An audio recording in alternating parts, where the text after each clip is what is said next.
OCD वहम को दूर करने का तरीका। जी हाँ दोस्तों, आज के इस वीडियो में हम बात करेंगे। नमस्कार दोस्तों, एबी माइंड ट्रेनिंग सेंटर की तरफ से मैं आप सभी का हार्दिक स्वागत करता हूं। आज के इस वीडियो में हम बात करने वाले हैं कि ओसीडी वहम को दूर करने का तरीका।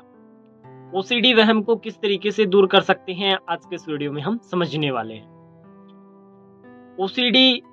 ओसीडी के अंतर्गत क्या होता है कि हमेशा सिंपल शब्दों में अगर हम इसकी व्याख्या करें तो ओसीडी एक वहम की बीमारी होती है। ओसीडी के अंतर्गत आपको अतार्किक वहम होता है जिसका कोई तर्क नहीं है, कोई तथ्य नहीं है, तथ्यहीन आपको वहम होता है।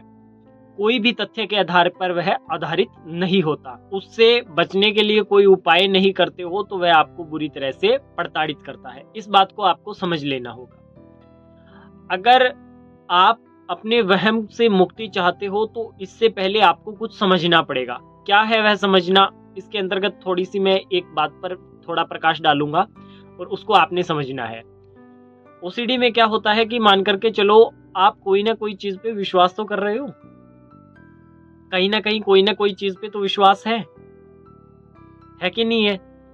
मान करके चलो जो व्यक्ति मूर्ति के आगे मत्था टेक रहा है या मन्नत मांग रहा है या चढ़ावा चढ़ाने की पेशकश कर रहा है, उसको कहीं ना कोई विश्वास तो है। किसी के प्रति तो उसका विश्वास है, वह अपने विश्वास को लेकर के किसी के प्रति तो चल रहा है। इस बात को आप समझ लीजिए।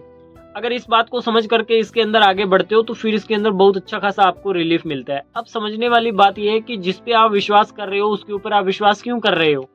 जैसे सपोज करो कंटेमिनेशन ओसीडी वालों को क्या होता है कि उनको ऐसा लगता है कि अगर मैं 3 बार गिन करके हाथ दूंगा तो वो ठीक हो जाएगा, मेरा हाथ साफ हो जाएगा। ठीक है, तो विश्वास किसके ऊपर है? 3 बार पे। अगर 3 बार गिन करके हाथ धोया तो साफ हो गया, विश्वास है ना, किसी के ऊपर तो विश्वास है। यही बात को हमें समझना है कि विश्वास किसके ऊपर हो रहा है, विश्वास किसके ऊपर हो रहा है, किस तथ्य पर हो रहा है, किस तथ्य पर होना चाहिए। इस बात को यदि आप समझ लेते हो तो फिर आपको इसके अंतर्गत रिजल्ट मिल जाता है। यही तो बातें हैं समझने वाली। इस बात को आप पूरा समझ लीजिए कि आप विश्वास किसके ऊपर कर रहे हो। किसके ऊपर कर रहे हो विश्वास? किसके ऊपर कर रहे हो? अपने ऊपर तो नहीं कर रहे, अपने ऊपर तो नहीं कर रहे ना। तो अपने ऊपर विश्वास करना है। सबसे बड़ा विश्वास कहाँ है? अपने ऊपर। अपने ऊपर विश्वास करिए। मैं फिर बोल रहा हूँ, अपने ऊपर विश्वास करिए। इसके अंदर अगर आपको रिजल्ट चाहिए तो ओसीडी का थॉट है, वह आपको बोल रहा है कि 3 बार हाथ धोने से यह साफ हो जाता है। तो किसके ऊपर विश्वास कर रहे हो? ओसीडी के थॉट पे। खुद पे विश्वास नहीं कर रहे। करना क्या है? खुद पे विश्वास। किसके ऊपर विश्वास नहीं करना? ओसीडी के विचार पे। और कर क्या रहे हैं? ओसीडी के विचार पे विश्वास कर रहे हैं। तो सारा सिस्टम ही उल्टा हो गया ना इधर। तो इस बात को समझ लेना है, ओसीडी के थॉट के ऊपर विश्वास नहीं करना है। अभी आप क्या कर रहे हो? ओसीडी के थॉट के ऊपर विश्वास कर रहे हो। वह थॉट जो आपको बोल रहा है कि 3 बार गिन करके थूक, 3 बार गिन करके थूक रहे हो। वह बोलता है 3 बार फूक मारो तो 3 बार फूक मार रहे हो। 4 बार 12 तक गिन करके हाथ धोना है तो 12 तक गिन करके हाथ धो रहे हो। स्क्रीनशॉट मारना है ताले का तो स्क्रीनशॉट मार रहे हो। मन्नत मांगना है तो मन्नत मांग रहे हो। जो चीजें आपको आपका थॉट करवा रहा है वह सब आप करने के लिए अग्रसर हो और उसी थॉट का ही तो मान रहे हो। अपने ऊपर तो विश्वास है नहीं, तो उसके ऊपर आपने पूरा विश्वास करके रखा हुआ है और उस हिसाब से वह आपको नचाए जा रहा है। तो करना क्या होगा? अगर आप वह चीजें कर लेते हो तो उससे आपको क्या होता है? आपकी बीमारी सॉल्व होती है क्या? नहीं होती। फिर क्या करना होगा?